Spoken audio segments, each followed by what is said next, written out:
central Baltimore County in northern Maryland until 2:15 p.m. Eastern Standard Time. At 1:35 p.m., a severe thunderstorm was located over Randallstown, or near Pikesville, moving east at 65 miles per hour. Hazard, 60 miles per hour wind gusts and quarter-size hail. Source, radar indicated. Impact, damaging winds will cause some trees and large branches to fall. This could injure those outdoors, as well as damage homes and vehicles. Roadways may become blocked by downed trees. Localized power outages are possible. Unsecured light objects may become projectiles.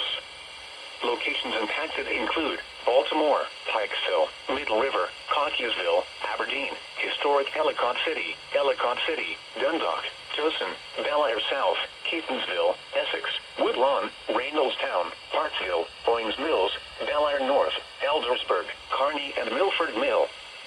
For your protection, move to an interior room on the lowest floor of a building.